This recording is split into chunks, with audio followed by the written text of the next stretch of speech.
there he is, the beautiful Joe Smith. How are you doing, sir?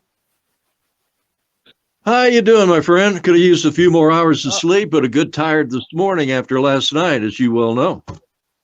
Yeah, a big win for Indiana. St. John's, their first test of the season. They have been putting up a lot of points on people, but Indiana, defensively in the first half, shut them down, kept them at bay, and had a nice little lead for up to 14 points. But they let them make a run there in the second half. But again, we're able to hold them off, and win that game. Yeah, I thought that the foundation was laid. You talk about the near 7 minute scoreless drought they went through. And again, that was a good, solid defense, Jim, that we're seeing from Indiana here through the first three games. And a lot of that had to do with Tamar Bates off the bench. He was electric with his 11 points all in the, he had 9 of his 11 during a run that gave Indiana a 13-point lead. You talked about the two 14-point leads that went by the boards, but that being said, I'll tell you, this was a good resume builder for Indiana last night to beat a club the caliber of St. John's, and you knew sooner or later the way that Champagny was shooting the basketball that they were going to get back in the game, and they did. But that being said, despite the two ties at 56 and 65, Indiana never, ever surrendered the lead, and I tell you what, that's the difference between what we're seeing early season now and, last year. But that's in the rearview mirror. We're focusing on the now. Yeah, and there's not a lot you can complain about offensively for Indiana. The free throws would be one thing because they ended up shooting 33% from behind the arc and over 50% from 2-point. So you just can't complain about that. The free throws is kind of a different story when you've got guys like Tamar Bates going 0 for 2, Finney 0 for 2, Xavier Johnson 1 for 3. Those guys, they got to knock those shots down. Trace a little bit too, but that's about the only thing because everything else was pretty damn good. You talk about, the free throw shooting's got to get better. When Indiana won Big Ten titles, and we go back to the Bob Knight era, I can think of seasons where Indiana shot 73, 74, 75% on the year from the free throw line that won ball games. Somewhere along the line, 52% ain't going to get it. 9 misses. You talked about the 3-point shooting, but those shots are going to fall. Tamar Bates, he comes in and starts firing. He was only 1 of 4. I liked what I saw last night of Miller Kopp getting his 2 threes and getting in double figures. He played a pretty good 22 minutes, but boy, you tip your cap, Jim. As I say, I think the biggest basket of the ball game was a little running lay-in that Race had with 25 seconds to play after they cut it to 1.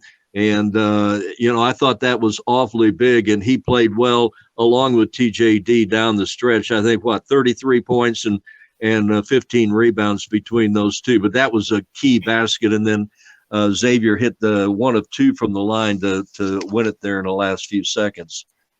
Yeah, Race Thompson has just been a yeoman already. I mean, he just comes to play every game, and he's going to get his, but he's just always around the ball, whether it's a tip or rebound, whatever, drawing a foul. He just seems to be so active.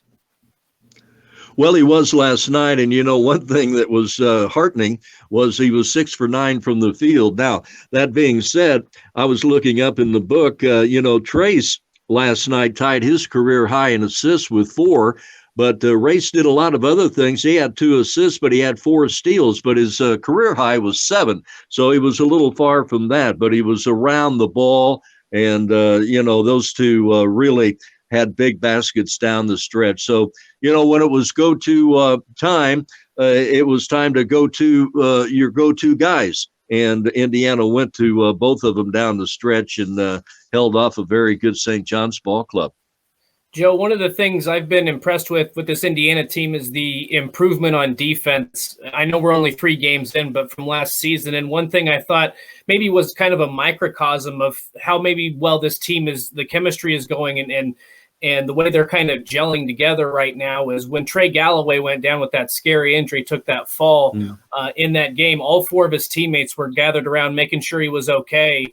Just being there for him. Like, to me, that's a sign of a team that enjoys each other, and they got good chemistry. And I know at times over the past 2-3 seasons, I've not always felt that way about this Indiana team. Do you get that same sense that they enjoy playing with each other, that the chemistry is there?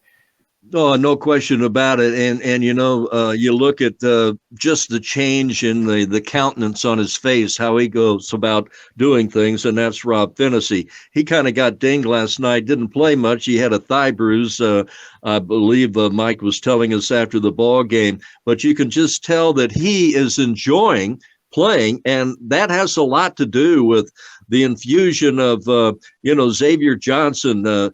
You see it in the face and the way that Christian Lander goes about doing things. We talk about big baskets. When they finally tied it for the first time just inside 9 minutes last night at 56 after Jordan Geronimo hit that three, then Lander gets active and hit a big basket. So they went from that was a little 5-0 run that was key as well. And Geronimo, we see that in him. What a great 8 minutes last night. The guy scores in a 3-minute period, all seven of his points, or 5 of his 7 points during that little run. And those were some big shots. But boy, they're getting after it, aren't they? Defensively, St. John's now, we're not going to run into many opponent individual players. I hope anyway, we won't any better than Julian Champagny last night. He got 22 in the second half, and he is dynamite shooting the basketball. Yeah, man, he was 50% from behind the arc, 6 of 12. That's big time. 12 of 22 overall. So he's pretty efficient along the way.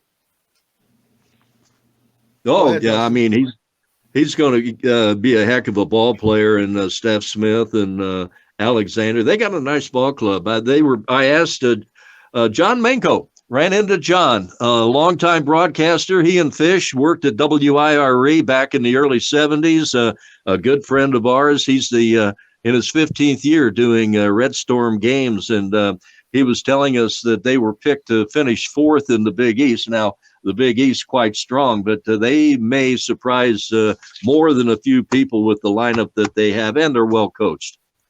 And we've talked about this with football, with basketball and everything, Joe. Just, talk about the difference a year makes in terms of last year. We didn't have anybody in the arena, in Assembly Hall. And last night, I mean, you could feel the energy just coming through the TV screen. I mean, it was palpable, the energy that was there in those tight ball games. I mean, it was fun to see one of the best venues in college basketball and all of sports rocking again.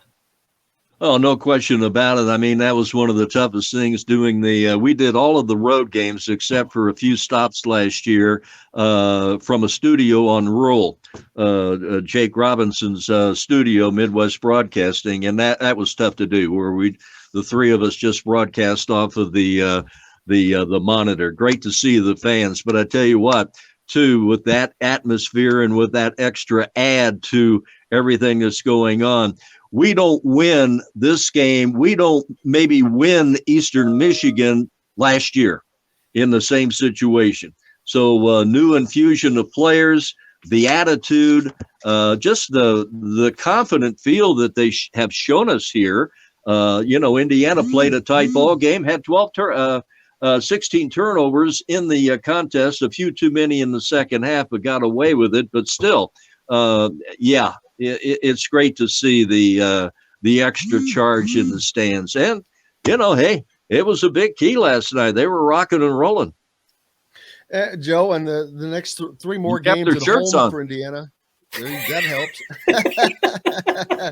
helps. 3 more games at home coming up before they have to travel to Syracuse for their next test, and that will be unquestionably the biggest test thus far of the early season. They could be 6-0 when they arrive at the Carrier Dome. Should be. Well, that is a big ball. Is that what is that? That's the Big Ten ACC Challenge? Yes. Yeah. Well, we know one thing, aren't we? We know 2 things. Jim Boeheim, we know 2-3 zone, and we'll throw in the Carrier Dome, where it's been a graveyard for Indiana in past years. So, but anyway, I'd like to be in that position. Yeah. Yeah, that's still a ways off. That's not till the 30th, and Indiana has 3 games, like I said, home games to continue to work on the things that they're doing. Their next up is Louisiana Lafayette this Sunday, and Raging Cajuns for a Sunday. The Raging Cajuns from Louisiana Lafayette, and they come back again on Tuesday to play Jackson State, and then you've got a week, or not a week, but till that Saturday, and then you take on Marshall. Yeah, I mean, it gives Indiana time to work out their shooting. Yeah, it's wearing out a couple of 70-plus broadcasters. I tell you, when we face this every November, and boy, we're in the midst of it now. I just, being senile as I'm getting, I just realized we did have a game Sunday. I'm usually thinking, resting, watching the Colts or something like that, and boom. What do we have? No day off this week. What do we have? We got a 7:30 game on a Sunday night after a football game. Oh, well. Somebody told me that yesterday. That was the starting time. And I just dropped my head. I'm like, are you kidding me?